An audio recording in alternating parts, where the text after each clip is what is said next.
From the pages of history and the untamed prairies of a young nation comes one of television's and America's most memorable folk heroes. Oh, Daniel Boone was a man, yes, a big man. Well, you're Daniel Boone. Yep. Fess Parker stars as the legendary Daniel Boone, with Ed Ames as his trusty sidekick, Mingo. Pleasure indeed. A Kentuckian named Daniel Boone. That's me. Watch Daniel Boone weekday mornings at 9, 8 Central on MeTV. Hi, I'm John Malos, and welcome to Connect with Me. On this Wednesday morning, we're going to be talking to the Imam, the spiritual leader of the Islamic Cultural Center right here in the city of Fresno. We're going to talk to him about the bombing that took place in Syria earlier today. We're going to talk to him about Islam and the struggles against Israel and, of course, well, the West, the United States and Christians. The Imam is here. Your phone calls are important. Area code 559-265-4331. Back in a minute. Tonight I want to discuss the importance of the television medium to the American people.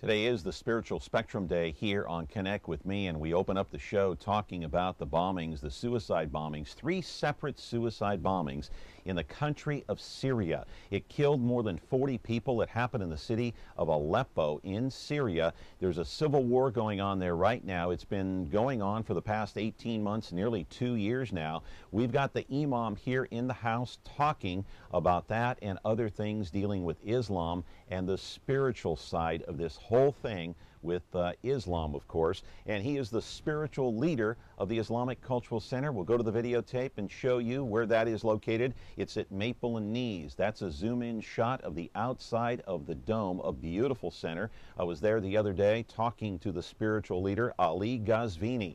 He is and was born in Iraq. He came to the U.S. some 16 years ago after he fled Saddam's brutal regime way back in 1971. He is the one who took the entire family, his father did, and fled the Kuwait in the middle of the night. Saddam, by the way, had 15 of his family members executed, killed, including his 80-year-old grandfather. Ali lives in Fresno now. He is married, 4 children, 4 grandchildren. There he is walking through the banquet room at the Cultural Center the other day and walking up to the podium. Live in our studio now is Ali Ghazvini. He is the Imam. We're going to talk to him today about Syria and the goings-on there, the 3 suicide bombers. We're going to talk to him about Islam, the infighting with Islam, and the struggles against Israel and the United States. We'll talk to him about all of those things. Your phone calls are important. Area code 559-265-4331. It's our pleasure to have in the Imam today, a very interesting topic. You chime in as well. You know, get your 2 cents in, 265-4331. Back in a moment. Ventura TV Appliance Center. We're the save energy, save time, save money place. The Energy Star qualified #1 rated high-efficiency Cabrio from Whirlpool Place. You heard right. Right now, save big on select Whirlpool Cabrio laundry pairs and pay no interest when paid in full within 6 months. At the hometown low price, think outside the big box place. Since 1951, Ventura TV Appliance Center. We're working hard to be your place.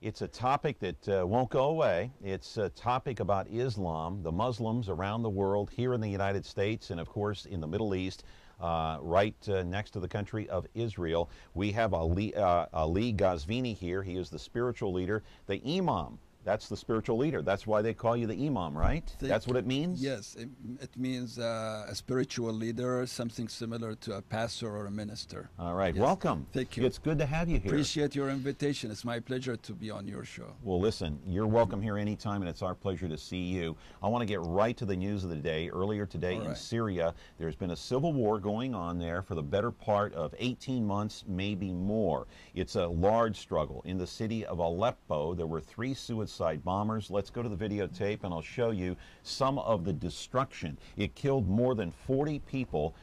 Earlier today in the country of Syria, there is some of the destruction there. The facade in front of some of those buildings just blown apart. What's going on in Syria? What's happening with the Bashar regime, Bashar al-Assad? He's the leader in charge of this country. He is part of the minority. What's going on, Ali? Well, in the entire region, there is a movement of what is called the Arab Spring. Nations are standing for their rights, for democracy, for justice, and Syria is one of these countries. The Syrian nations decide to stand for their justice and opposing the government. The regime there is ruling for so many years, a dictatorship that is ruling. Unfortunately, in this battle between the regime and the opposition, there are extremists who take an advantage of this situation, gap of power. And this is what we have seen in Libya before, the killing of our ambassador. Some of extremists, they do take advantage, and this is also what we've seen in... This is the end result right Yes. here. Earlier today in Syria, the city of Aleppo, and 3 suicide bombers, and they're revolting against the Assad regime. Is that correct? Well, I don't think those extremists have a certain goal except destruction and chaos. I believe the Syrian people have the right to stand for their freedom and justice. But is this the way to do it? No, that's not the way. This is why actually in many articles today and many newspapers, many Syrians voice their concern against this kind of violence. And in Libya, we've seen the same. Many Libyans stood against the violence that took the life of our diplomats in Benghazi. So what I'm trying to say is that in the gap of power, there are a few extremists who try to take advantage of the situation. This is why our government have to be very careful when dealing with these situations in the transition of power. It's a very sensitive issue. We Very, saw it in very. Egypt, of course, what Yes. happened with Mubarak. Now, you are a Muslim. Are you a Shia Muslim? I am a Shia Muslim. However, in our community center, Sunnis and Shias, they pray together, they work together. Our center, our community center has a unique situation that Muslims together. As a Muslim, are you outraged to see this kind of violence in one of your own countries, Syria? Absolutely. We are outraged whenever we see violence, especially targeting civilians and minorities and places of worship. All sorts of violence are denounced, and we always denounce and issued, And obviously you denounced the assassination of the ambassador to the U.S. ambassador to Libya Yes, not we long did that. ago. Yes, we did that. We are against, I think our faith is against all kind of violence, especially when it targets civilians. Okay, we do have a quick phone call. Let's take it and see what our caller has to say here. Good morning. You're on Connect with me with Ali Ghazvini. He is the spiritual leader of the Islamic Cultural Center here in the city of Fresno. What's your question? Hello? Hello. Yeah, hi. You're on the air. Go ahead, quickly. I'm God. I live in Dynevor. Everything's safe now.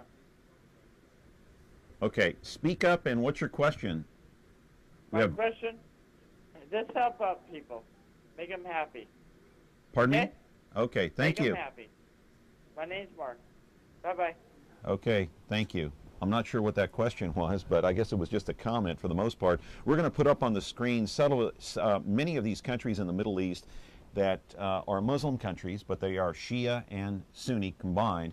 Some are the majority. Let's put that up on the screen. Let's begin with Syria now, the first country that's going to come up in just a moment. There it is. It's 80% Sunni, 2% Shia, and 15% Alawite. So is the Assad government in Syria, what are they? What's their affiliation? Assad himself and his family belong to Alawite minority. They've been in power for so many years, I think 30 years now. Okay, so the revolt is coming from who? The Sunni or the Shia? The majority of the Sunni people, they are opposing the government. I guess all Syrians are united in this. Every Syrian is seeking human rights and democracy. I don't think the struggle there against faith or a school of thought is again. It's the struggle for freedom and democracy. Okay, we're going to go to Bahrain. There is also a struggle there. They're 80% Shia, 20% Sunni. Who's in charge in that country? The royal family is from a minority Sunni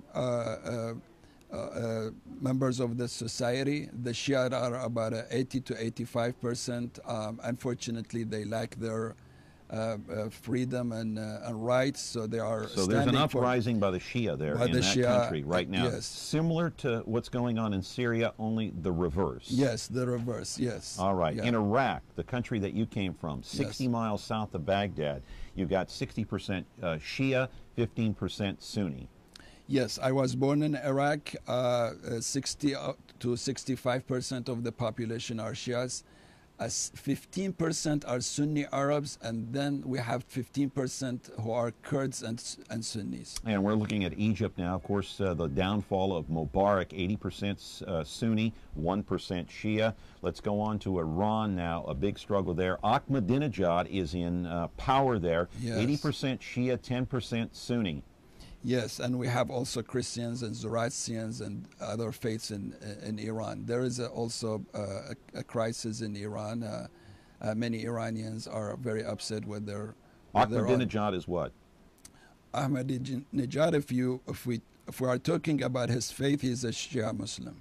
Okay, let's Yes. move on to Saudi Arabia, and 85% Sunni, 15% Shia. Kuwait has got 35% to Shia, 75% Sunni. Yes. That's a country really that has no struggles right now. But Yes. Libya, the majority in Libya are Sunni. Yes, I would say 99 or 100% are Sunnis. There might be some Christian or Jews in Libya. That these are rough numbers, not exact numbers. I know. Yes. These are estimates. We move on to Jordan. You can see the breakdown there. And then Yemen, which is a country that can be very volatile at times. And the West Bank, just outside of course, Jerusalem, to the east of Jerusalem, is 80% Sunni and 15% Christian. We're going to come back. We got to take a break, but we're going to come back and ask you about the struggles between the Sunni and the Shia within the Muslim world. We're talking to Ali Ghazvini, the spiritual leader of the Islamic Cultural Center here in the city of Fresno. We're back with your phone calls, too, 265-4331 in just a moment.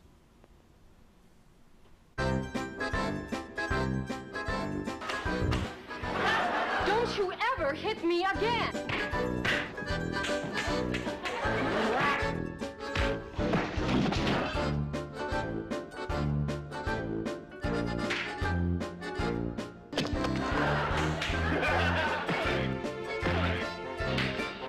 Chief, I think we got a hit on our hands. MeTV Fresno, now on Comcast Channel 187. And welcome back. And the reason we went through all of those countries to show the Shia and the Sunni and some of the Alawite, of course, that's what's going on in Syria. Why is there such a struggle in the Muslim world between the Sunnis and the Shia? Well, in my community, we focus on what unites us. This is why Sunnis But I mean and Shia, overseas, in the Middle East, why is there such a struggle around the world? I don't think there is a divide along the faith or a school of thought, unless power and politics come to the issue. When there is politics and power, there is a divide. We've seen this in Iraq. We see it now in Bahrain, so it in has Syria. Nothing, it has nothing to do with the religion. It has to do with basically power. It has power? very minimum thing to do with faith and religion. Mostly it is associated with power and politics. Yes, exactly. Yeah. You know, let's take the Syrians as an example. Majority are ruled by a dictator who could belong to majority or minority. So they are standing for human rights, but it happens that he belongs to a minority of Alawite. So I believe the issue is democracy and freedom, and you know, seeking justice. And there seems to be, along with the struggle within the Muslim world of power and control, there is also the struggle against Israel and the West, meaning the United States and Christians. Yes. So there's a lot going on in the Muslim world, a lot of struggles within the Muslim community around the world. Okay, I might disagree a little bit with your statement. That's all right. I don't see a struggle between Islam and the West. I see disagreement, but as someone who has both identity as American Muslim, I am proud of our identity and our community. We don't see a conflict really between American values and Islamic values.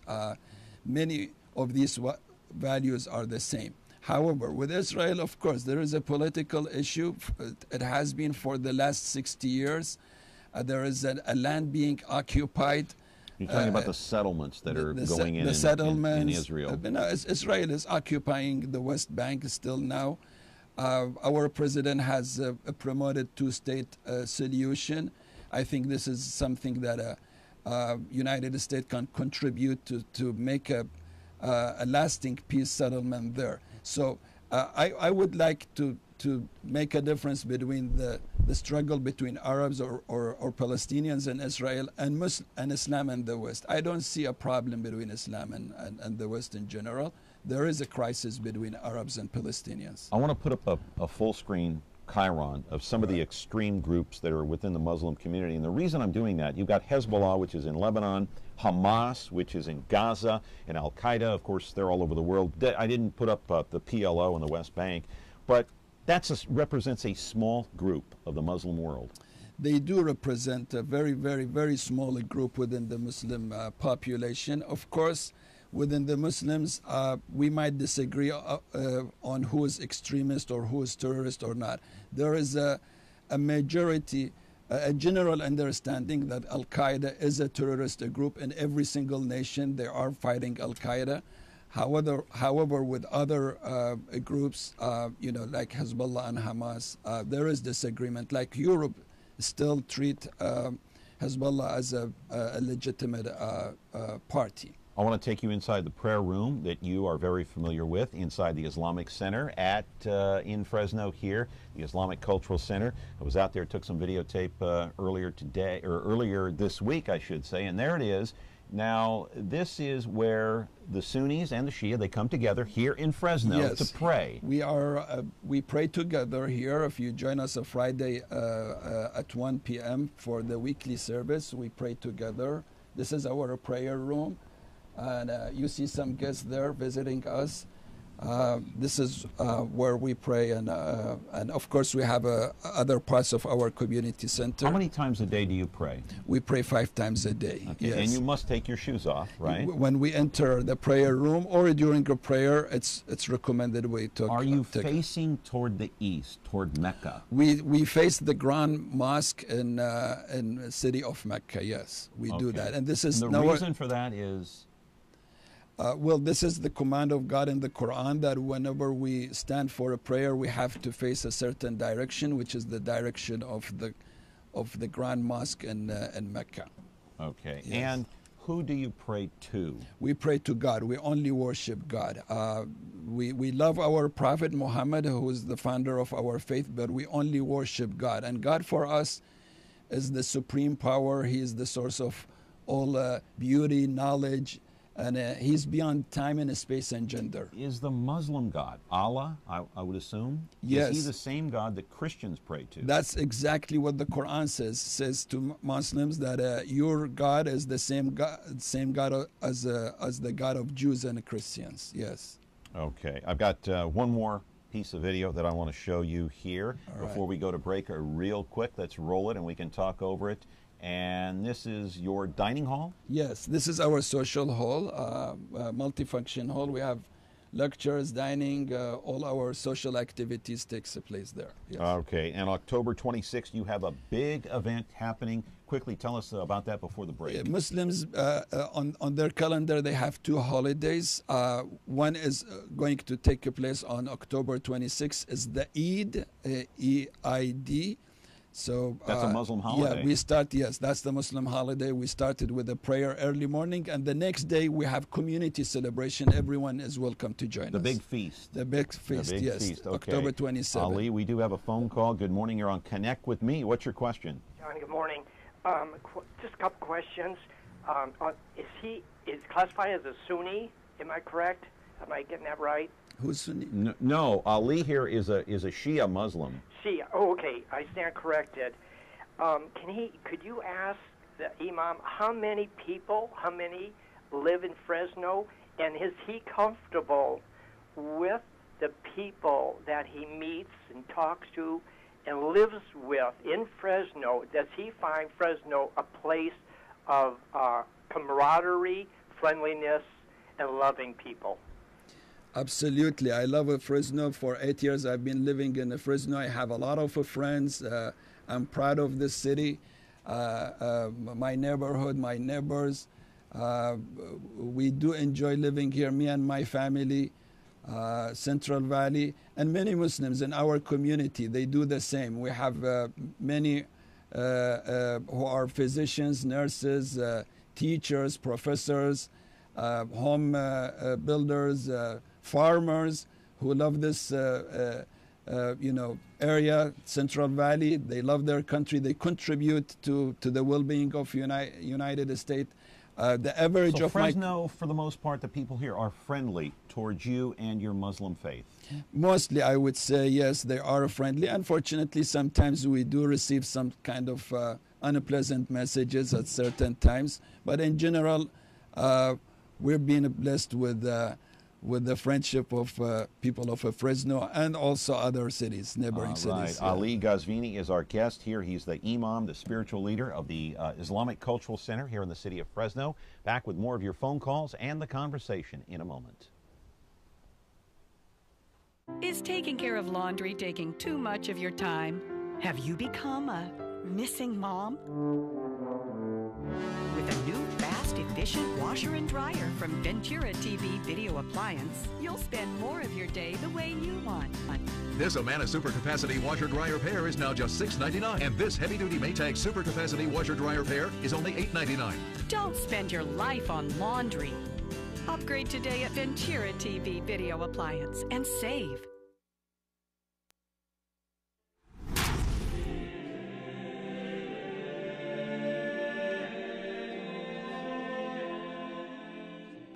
Very lively and interesting discussion here. We're talking with Ali Ghazvini, and what's the difference between the Shia and the Sunni? Well, the major difference, it depends who you ask, if you ask Sunni or Shia. Well, I'm asking you. What's your opinion? All right. It's basically about the power, who succeeded the Prophet after his death. So the Prophet being Prophet Muhammad. Who succeeded. Shia Muslims believe a man, his name is Ali, the cousin of the Prophet, should be his successor. Sunnis believed in the four caliphs, the successors of the Prophet. So I would say this is the fundamental difference that we consider a minor one, but we share the fundamental aspect of our faith. We believe in one God, one book, one divine book, the Prophet. We pray the same 5 times. And again, God, according to Islam, is Allah. Muhammad is the Prophet.